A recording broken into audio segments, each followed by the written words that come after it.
ازيكم يا بنات؟ عاملين ايه؟ يا رب تكونوا بخير. ان شاء الله تكونوا بخير كده وكويسين. النهارده ان شاء الله هنعمل مع بعض رز بلبن. هوريكم طريقتي في رز بلبن، اكيد كلنا عارفينها. فقلت حبيت ان انا اعملها معاكم كده. يلا بينا نبدا الفيديو، بس يا ريت قبل ما نبدا الفيديو تحطوا لي لايك للفيديو، ولو اول مره تشوفني جديده في القناه يا ريت تشترك في القناه. انا هنا حاطه ميه كده، يعني مش نصها، يعني 3/4 كده. حطها ميه سايباها كده ايه تغلي عشان انزل عليها بالرز. وهنا عندي لبن انا غليه من امبارح. شايفين اللبن ده اصلي بقى نضيف كده، وشايفين القشطه اللي فيه. لبن كويس يعني، ده جاي من عند البقر يعني طازه طازه. هغليه بس كده، هديله غلوه كده تاني خفيفه كده عشان خاطر ايه، يبقى ما يبقاش ساقع برضو على الرز. ومعايا ايه تاني؟ معايا هنا كوبايتين رز، معايا فانيليا، معايا كريم شانتيه. بحب احط الكريم شانتيه قوي في الرز بلبن. معايا سكر. خلاص عادي. يلا بينا نشوف هنعمل ايه.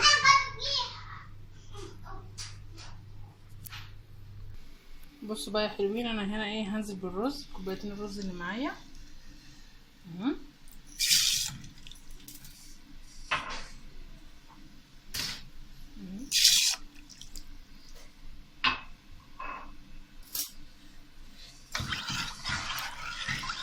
بس كده، واسيبهم ايه يسلقوا. مش هخليهم يسلقوا خالص يعني كده، يعني في ناس بتحب انه تهرسوا.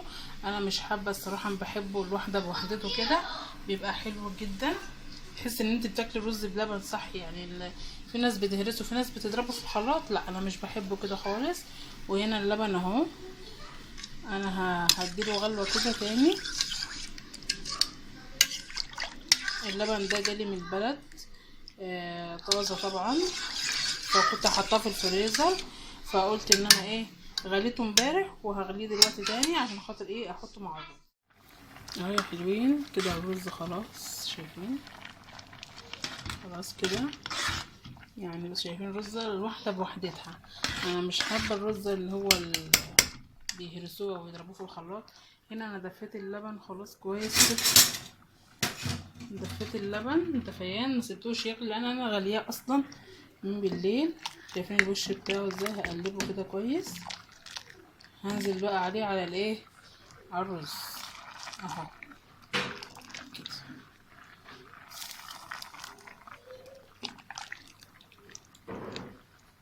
عايزه الرز يشرب ايه لبن كويس. انا بحب اللبن يكون يعني متماسك في الرز كده، ايه يكون شارب من الرز كويس عشان تحس انك انت فعلا بتاكلي رز بلبن، رز بلبن يعني.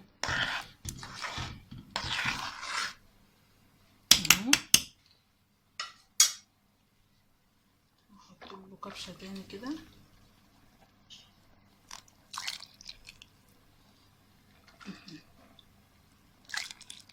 بس كده كفايه كده. تحس نفسك ان لما تلاقي اللبن، انت حاطه لبن كتير كده في الرز، تحس نفسك ان بتاكلي فعلا رز بلبن، رز بلبن يعني، مش كله ميه وكده يعني اهو. شايفين الرزايه عامله ازاي؟ هقلبه كده واسيبه ايه، انا موطيه عليه طبعا خالص عشان اسيبه يقعد ايه يعني دقيقه دقيقتين كده يعني، مش كتير. هنزل عليه بالكيس الفانيليا.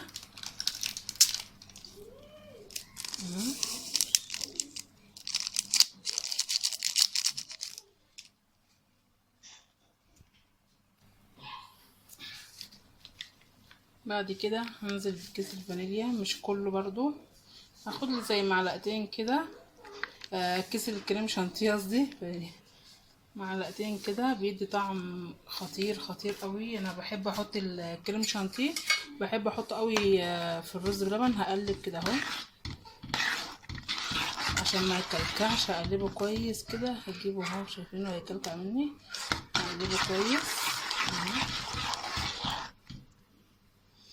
انا بحب احط الكريم شانتيه في رز باللبن، بيبقى طعمه خرافه خرافه جدا بيبقى طعمه جميل قوي. مش بحب احط النشا الصراحه، مش بحب فكره النشا، لان الرز اصلا فيه نشا، مش محتاج يعني يتحط له نشا. هيقولك لا عشان يتماسك وكده، لا هو هيتماسك، هوريكم برضو الفرق. اهم حاجه توطي البوتاجاز عشان خاطر الرز لو شاط منك خلاص انسي كده، يبقى باظ منك. انا كده هجيب السكر بقى واحط السكر وخلاص على كده. اهو هفضي السكر كده، سكر عادي بقى ولا سكر بودر ولا غيره، عادي كله شغال. انا بحب الرز بيبقى مسكر كده، ما بحبهوش ماسخ. مش عارفه، بحب الحاجه مسكره يعني، سبحان الله، مع ان السكر غلط يعني وكده، الناس اللي بتعمل دايت وكده، بس انا بحب يعني ايه السكر يكون الحاجه يبقى سكرها حلو يعني مظبوط قوي كده. هقلب كده وهدوق السكر برضو، لو محتاج سكر هحط له تاني. خلاص على كده اهو كده خلاص استوى.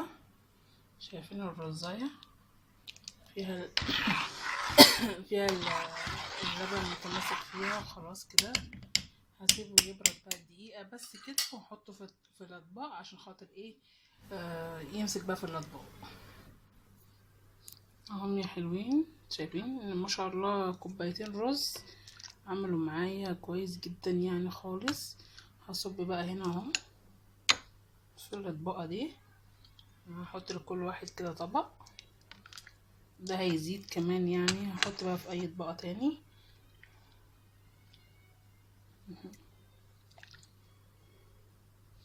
عندك بقى قرفة حطي، عندك مكسرات حطي. انا كان عندي مكسرات بدور عليها في التلاجة ما لقيتهاش، فقلت ان انا احط ايه قرفة وخلاص بقى. بنحبها بالقرفة برضو، بنحبها بالمكسرات، الزبيب، جوز الهند، بكل حاجة. انا كان عندي لوز وفستق مطحون بس دورت عليهم في التلاجة ما لقيتهمش، مش عارفة راحوا فين. الحاجة ما تكون عايزاها ما تلاقيهاش، تكون مش عايزاها تلاقيها قدامك. بس بقى انا زربطت الرخامة كلها، هبقى ايه امسحها بعد ما اخلص كده.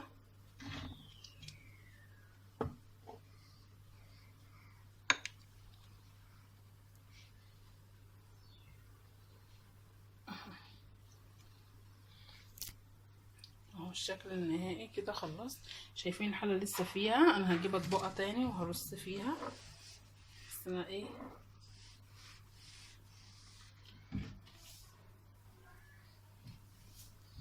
انا هنا عندي قرفة، هحط قرفة فيها. بس هفتح البرطمانة.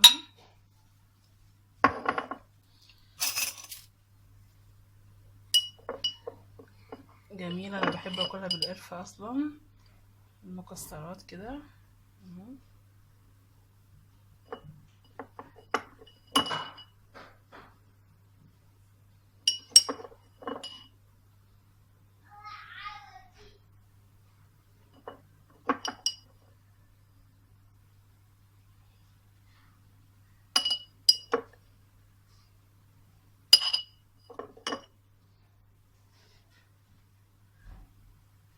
القرفة حلوة جدا برضو ومفيدة، حلوة خالص، جميلة جدا. هجيب بقى كده بقيت طبقة تاني كده وهرصهم واحطهم في التلاجة. اهو يا حبايبي خلصت كده، عملت 3 طبقة تانيين من غير قرفة، عشان اللي حابب ياكل من غير قرفة ياكل، اللي عايز ياكل بقرفة ياكل. واهو كله شغال وزي الفل. يا رب يكون الرز عجبكم وخفيف كده وحلو كده في الصيف، تاكليه كده بعد المغرب، تاكليه طبق تتحلي بيه يعني، جميل يعني. هو رز اللبن جميل ومفيد جدا للاطفال، فيه لبن فيه رز وحلو قوي. يا رب يكون الفيديو عجبكم، ما تنسوش تحطوا اللايك للفيديو. اسيبكم في رعاية الله، السلام عليكم ورحمة الله وبركاته.